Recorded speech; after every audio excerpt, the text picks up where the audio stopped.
मित्रों, राधे कृष्णा युवा क्रांति फाउंडेशन के 5वीं वर्षगांठ के इस दूसरे भाग में, इस वीडियो के दूसरे भाग में आप सभी का स्वागत है।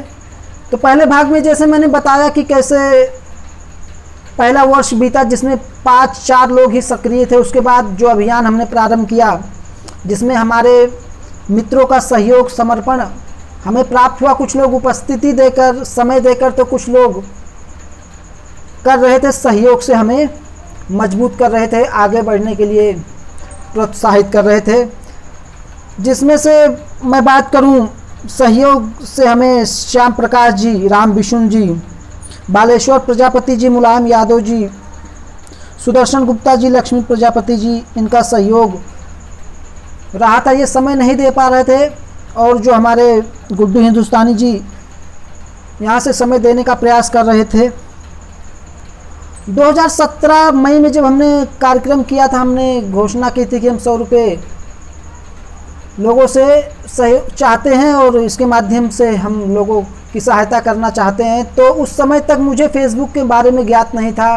कई मित्रों ने बताया कि जो आपने ग्रुप बना रखा है राधे कृष्णा युवा ग्रुप, उसमें जो लोग जुड़े हैं, आप कोई संदेश भेजते हैं तो उन्हीं तक सीमित रहता है। जब आप फेसबुक पर आएंगे तो अनगिनत लोग आपको देखेंगे।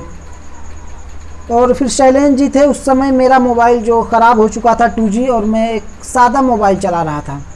तो एक राम भवन जी के पास फ़ोन था, उन्होंने मुझे दिया, जिसके माध्यम से शैलेंद्र जी द्वारा उसमें एक मैंने अपना फेसबुक खाता बनाया, जिसके माध्यम से लोगों तक मैंने पहुंचने का प्रयास किया कि हम क्या कर रहे हैं, क्या हमारी योजना है। और उसके कुछ समय पश्चात जब मुझे ज्ञात हुआ तो एक हमने संस्था के नाम से फेसबुक खाता बनाया। केवल संस्था की बातें, संस्था के उद्देश्य, विचारधारा, तो इससे भी लोग प्रेरित हो रहे थे और आगे आ रहे थे।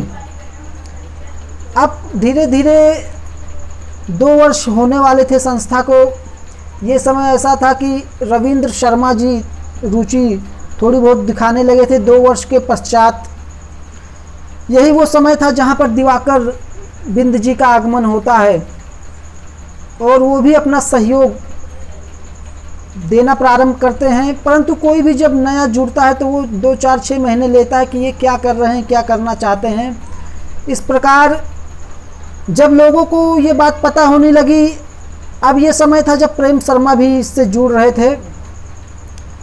तो दूसरा जो हमारा वर्ष रहा, अभियान वर्ष, यानी 2.25 वर्ष जब होने को थे, तो उसमें भी हमें कुछ 38,000 के आसपास सहयोग प्राप्त हुआ। इसके बाद प्रेम शर्मा जी का भी आगमन होता है और वो रुचि दिखाते हैं और वो कार्य करने लग जाते हैं अपने स्तर से, सोशल मीडिया के माध्यम से, जिन्हें आगे चलकर सोशल मीडिया प्रमुख बनाया जाता है। अब एक सदस्य का और आगमन होता है, जैसे कि दिवाकर बिंद जी जब अपनी सक्रियता दिखाते हैं तो बस्ती क्षेत्र में इसे विस्तार करने लगते हैं। और एक सदस्य का यहाँ पर आगमन होता है जिनका नाम होता है मुकेश मुक्कू। 4थे वर्ष में वो आते हैं लगभग। और इस 5वें वर्ष में, 1 वर्ष के भीतर यदि देखा जाए तो उन्होंने उत्कृष्ट कार्य किए हैं और एक लंबी छलांग लगाकर उच्च श्रेणी के 6 सदस्यों में वो सम्मिलित हो गए हैं।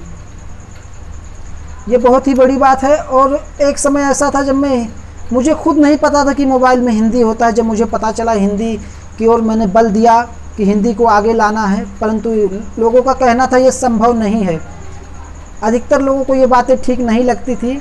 और प्रारंभ में जब सहयोग की बातें हुई तो अधिकतर प्रारंभिक हमारे मित्र हमारे समूह से बाहर हो चले थे। नहीं पसंद आया उन्हें कि हम यहाँ अपनी रोजी रोटी नहीं चल रही, चले हैं दूसरे के लिए समाज सेवा करने। अपने घर में जब चूल्हा जलेगा तो समझो लोगों का पेट भरा है, ऐसे ऐसे बातें, वाक्यों का प्रयोग लोग कर रहे थे। जब 2019 का समय था मित्रों, मेरा विवाह 2019 में हुआ, 28-29 तिथि थी। उससे 2 दिन पूर्व हमने एक राष्ट्रीय स्तर की बैठक रखी जिसमें राधे कृष्णा युवा ग्रुप के नाम में परिवर्तन किया गया और राधे कृष्णा युवा क्रांति रख दिया गया था। और यहाँ से लोग हमें कह रहे थे कि आप अच्छा कार्य कर रहे हैं, आप पंजीकृत करवाइए, अपनी संस्था को रजिस्टर करवाइए, खाता खोलिए, सरकार के अंतर्गत कीजिए, जिसका आपको लाभ मिलेगा। परंतु हमें इस विषय में कोई ज्ञान नहीं था, कहाँ से पंजीकृत होगी हमारी संस्था, कैसे होगी। हमने बहुत लोगों से विचार विमर्श किया, परंतु होता है जब आप कोई नया कार्य कर रहे होते हैं, उस दिशा में आपके क्षेत्र में या आप जिनके साथ उठते बैठते उन्हें ज्ञान नहीं होता है, या जिन्हें होता है वो आपको बताना नहीं चाहते हैं। तो ऐसे भी कुछ लोग मिले जो हमें बता नहीं रहे थे। इसे समझने में, इसको सुलझाने में हमें लगभग 1 वर्ष लगे, और फिर हमें पता चला कि 15 से 20 हज़ार का इसमें खर्च है, उसकी भी पूर्ति हमें करनी है। तो इन सब बातों को सुलझाने के पश्चात हमने इसका पंजीकरण करवाया। पंजीकरण के माध्यम से हम करने लगे, हमने खाता खुलवाया। अब खाता संख्या भी हमारे पास है, जो कि हम सार्वजनिक कर रहे हैं, सार्वजनिक कर दिया जाएगा। आपसे यदि कुछ हो सके तो इसमें सहयोग कीजिए। और अगला जो वीडियो, महत्वपूर्ण वीडियो होगा इस वर्ष को लेकर, वो तीसरे भाग में मैं आपको बताऊंगा मित्रों। जय हिंद, जय भारत। तीसरा भाग अवश्य देखिए।